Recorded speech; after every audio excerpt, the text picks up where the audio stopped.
नमस्कार दोस्तों, हमारी आज की कहानी भगवान की मजदूरी। भगवान की मजदूरी करने से उस मजदूरी का फल भगवान खुद हमें देंगे। कहानी शुरू करने से पहले दोस्तों एक आपसे प्रार्थना है कि कमेंट्स में जय श्री राम ज़रूर लिखना। तो चलो करते हैं अपनी कहानी शुरू। एक गरीब विधवा के पुत्र ने एक बार अपने राजा को देखा। राजा को देखकर उसने अपनी माँ से पूछा, माँ, क्या कभी मैं राजा से बात कर पाऊँगा? माँ हंसी और चुप रह गई, पर वह लड़का तो निश्चय कर चुका था। उन्हीं दिनों गांव में एक संत आए हुए थे, तो युवक ने उनके चरणों में अपनी इच्छा रखी।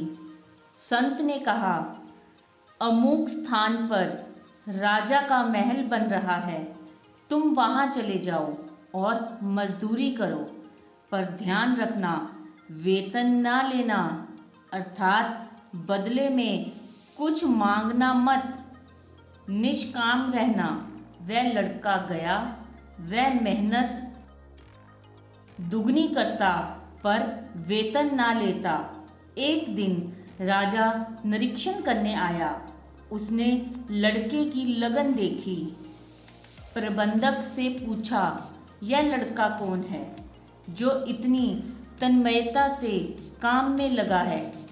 इसे आज अधिक मजदूरी देना। प्रबंधक ने विनय की, महाराज, इसका अजीब हाल है। 2 महीने से इसी उत्साह से काम कर रहा है, पर हैरानी यह है कि यह मजदूरी नहीं लेता। कहता है, मेरे घर का काम है, घर के काम की क्या मजदूरी लेनी। राजा ने उसे बुलाकर कहा, बेटा, तू मजदूरी क्यों नहीं लेता? तू बता, क्या चाहता है? लड़का राजा के पैरों में गिर पड़ा और बोला, महाराज, आपके दर्शन हो गए, आपकी कृपा दृष्टि मिल गई, मुझे मेरी मजदूरी मिल गई। अब मुझे और कुछ नहीं चाहिए। राजा उसे मंत्री बनाकर अपने साथ ले गया और कुछ समय बाद अपनी इकलौती पुत्री का विवाह भी उसी के साथ कर दिया। राजा का कोई पुत्र था नहीं, तो कालांतर में उसे ही राज्य भी सौंप दिया।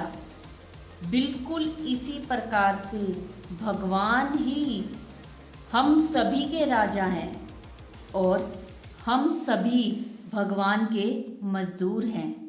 भगवान का भजन करना ही मजदूरी करना है। संत ही मंत्री है, भक्ति ही राजपुत्री है, मोक्ष ही वह राज्य है। हम भगवान के भजन के बदले में कुछ भी ना मांगें तो वह भगवान स्वयं दर्शन देकर पहले संत से मिलवा देते हैं और फिर अपनी भक्ति प्रदान कर कालांतर में मोक्ष ही दे देते हैं। वह लड़का काम कर्म करता तो मजदूरी ही पाता, निष्काम कर्म किया तो राजा बन बैठा। यही काम और निष्काम कर्म के फल में भेद है।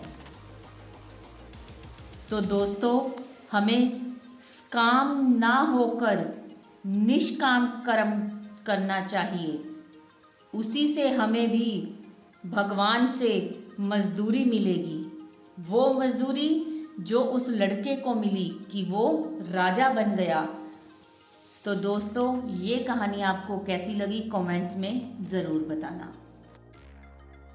इंसान से प्यार होने पर वो हमारी कमज़ोरी बन जाते हैं और भगवान से प्यार होने पर वो हमारी ताकत बन जाते हैं।